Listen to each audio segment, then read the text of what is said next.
Hello दोस्तों। आज हम बात करेंगे सांस लेने में दिक्कत के क्या क्या कारण हो सकते हैं और इसका ट्रीटमेंट क्या है। तो यहाँ पर जानेंगे हम। देखिए, एस्थमा इसका एक कारण हो सकता है और इसके अलावा देखिए सीओपीडी और इसके देखिए बहुत सारे कारण हो सकते हैं। इनको हम एक एक कर कर डिस्कस करेंगे। तो देखिए, सांस लेने में दिक्कत, इसको हम मेडिकल टर्मिनोलॉजी में डिस्पीनिया के नाम से जानते हैं। तो देखिए, डिस्पीनिया के बहुत सारे कारण हो सकते हैं। इसका पहला कारण एस्थमा। तो एस्थमा को हम देखिए दमा भी कहते हैं। तो एस्थमा में क्या क्या सिम्टम्स मतलब के क्या क्या लक्षण देखने को मिलते हैं। यहाँ पर पेशेंट का सांस फूलता है, सीटी जैसी आवाज आती है, खांसी उसको देखने को मिलती है और रात को सांस लेने में उसको दिक्कत होती है। तो देखिए, ये है एस्थमा। तो देखिए, एस्थमा में क्या होता है, सांस की नली में कॉन्स्ट्रिक्शन मतलब के सुकड़न देखने को मिलती है। देखिए, ये नॉर्मल सांस की नली है। तो देखिए, ये नॉर्मल केस है और ये एस्थमा का केस है। तो नॉर्मल केस में देखिए सांस की नली फुल्ली डायलेटेड है, जबकि यहाँ पर देखिए यहाँ सांस की नली कॉन्स्ट्रिक्ट कर गई है मतलब कि सिकुड़ गई है। तो ये एस्थमा का केस है। तो देखिए, एस्थमा के केस में कौन कौन सी मेडिसिन जनरली पेशेंट को प्रिस्क्राइब की जाती हैं। यहाँ पर देखिए सल्ब्यूटामोल। सल्ब्यूटामोल देखिए ब्रोंको डायलेटर की तरह काम करता है। ये देखिए सांस की नली को डायलेट करता है मतलब कि फुला देता है। तो ये साल्ब्यूटामोल का काम होता है। तो यहाँ पर देखिए साल्ब्यूटामोल इनहेलर का यूज करते हैं। साल्ब्यूटामोल इनहेलर में इसकी जो डोज होती है 100 माइक्रोग्राम होती है। तो देखिए, इसकी एक से लेकर दो पफ, जरूरत पड़ने पर दो, वरना एक पफ का यूज करते हैं। सल्ब्यूटामोल के अलावा यहाँ पर ब्यूडीसोनाइड इनहेलर का भी यूज कर सकते हैं।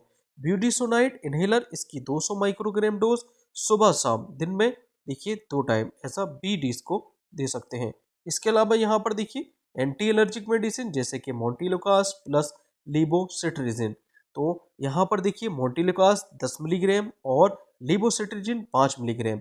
इसको रात को मतलब कि ऐसा एचएस पेशेंट को रात को सोने से पहले मोंटिलुकास प्लस लीबोसिट्रिजिन का कॉम्बिनेशन दे सकते हैं। इसका जो ड्यूरेशन है अवधि, वो 2 हफ्ते से लेकर लॉन्ग टाइम तक प्रिस्क्राइब कर सकते हैं। वो देखिए पेशेंट की सिचुएशन होगी, कैसी पेशेंट की सिचुएशन है। नेक्स्ट बात कर लेते हैं सीओपीडी के केस के बारे में। तो सीओपीडी मतलब देखिए क्रॉनिक ऑब्स्ट्रक्टिव पल्मोनरी डिजीज। तो ये देखिए लंग से रिलेटेड है मतलब के पल्मोनरी से रिलेटेड है। तो ये क्रॉनिक केस है। तो देखिए लंबे समय से देखिए अगर सांस की नली में रुकावट है तब जाकर सीओपीडी बनता है। तो इसके देखिए लक्षण मतलब के सिम्टम्स क्या क्या होते हैं। रोज सांस की गतिविधि में क्या होता है, सांस का फूलना, खांसी आना, खांसी के साथ साथ यहाँ पर बलगम भी देखने को मिलता है। तो देखिए ये सीओपीडी का केस है। तो यहाँ पर देखिए कौन कौन सी मेडिसिन का यूज करते हैं। यहाँ पर देखिए टायोट्रोपियम।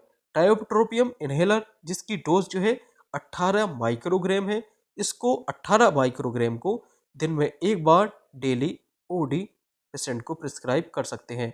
इसके अलावा यहाँ पर देखिए थियोफाइलिन। थियोफाइलिन की जो डोज है वो 400 मिलीग्राम दिन में 2 बार ऐसा बीडीज को प्रिस्क्राइब कर सकते हैं। नेक्स्ट बात कर लेते हैं निमोनिया। निमोनिया में क्या क्या सिम्टम्स देखने को मिलते हैं। तो यहाँ पर देखिए बुखार, बुखार के साथ साथ खांसी, बलगम और सांस तेज होना मतलब कि सांस की जो फ्रीक्वेंसी है वो रैपिड हो जाती है, तेज हो जाती है। तो यहाँ पर देखिए एंटीबायोटिक्स मेडिसिन का यूज करेंगे। एंटीबायोटिक्स जैसे कि एजिथ्रोमाइसिन। एजिथ्रोमाइसिन की जो डोज है वो 500 मिलीग्राम दिन में एक बार, और इसको देखिए ओडी और फॉर 3 डेज 3 दिन तक इसको दे सकते हैं। इसके अलावा देखिए यहाँ पर पेशेंट को अगर बुखार है तो पैरासीटामोल। पैरासीटामोल दिन में देखिए एक बार या 2 बार, पीडी या टीडीएस 3 बार तक दे सकते हैं। इसकी जो डोज है वो 500 से लेकर 650 मिलीग्राम है। इसके अलावा यहाँ पर देखिए एम्ब्रोक्सोल सिरप। एम्ब्रोक्सोल सिरप देखिए ये क्या काम करती है। ये म्यूको लाइट सिरप होती है। ये देखिए बलगम को ब्रेक करती है, तोड़ देती है। तो बलगम को तोड़कर ये बाहर सांस की नली से निकाल देती है। तो यहाँ पर देखिए एम्ब्रोक्सोल, इसकी जो डोज है वो 10 ml दिन में 2 से लेकर 3 बार तक दे सकते हैं।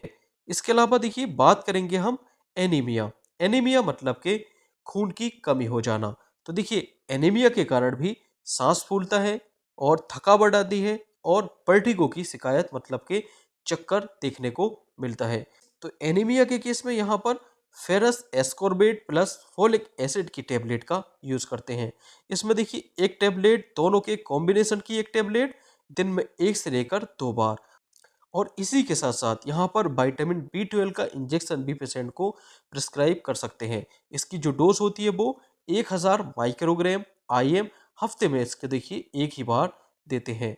तो देखिए 4 हफ्ते तक इसको दे सकते हैं।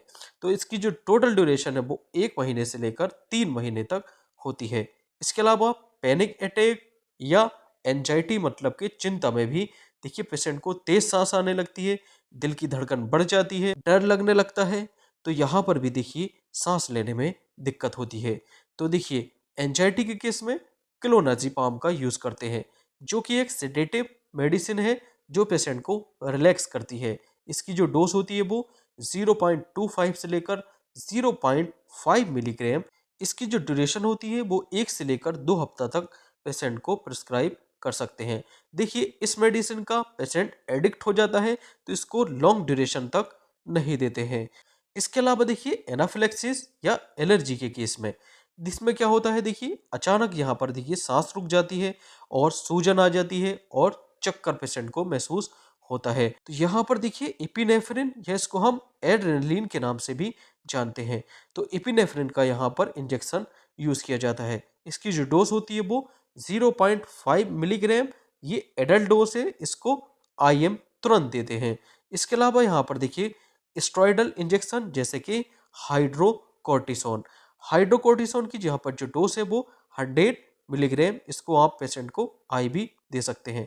इसके अलावा एंटी एलर्जिक मेडिसिन जैसे कि सिट्रिजिन, इसकी 10 मिलीग्राम डोज ये पेशेंट को प्रिस्क्राइब कर सकते हैं। अगर यहाँ पर देखिए सांस लेने में पेशेंट को दिक्कत हो रही है और ऑक्सीजन का सैचुरेशन लेवल 92% से कम है, तो SpO2 जो है वो 92% से कम है, तो यहाँ पर नेबुलाइज कराना चाहिए। तो यहाँ पर पेशेंट को नेबुलाइज कराएंगे। नेबुलाइजर में देखिए यहाँ पर क्या यूज करेंगे, यहाँ पर सल्ब्यूटामोल प्लस इप्राट्रोपियम, इन दोनों का कॉम्बिनेशन हर 4 से लेकर 6 घंटे में पेशेंट को प्रिस्क्राइब करते हैं। तो ये था देखिए सांस लेने में पेशेंट को क्या क्या दिक्कतें आ सकती हैं, क्या क्या उसका सिम्टम्स होता है। तो इसी तरीके की अगर आपको जानकारी चाहिए तो आप मेरी बुक भी परचेज कर सकते हैं। उसमें सभी देखिए ड्रग डोज है, ECG के बारे में है, अल्ट्रासाउंड के बारे में है, चेस्ट एक्सरे के बारे में है और सभी बीमारियों के बारे में वहाँ पर विस्तार से लिखा है। Okay, thank you.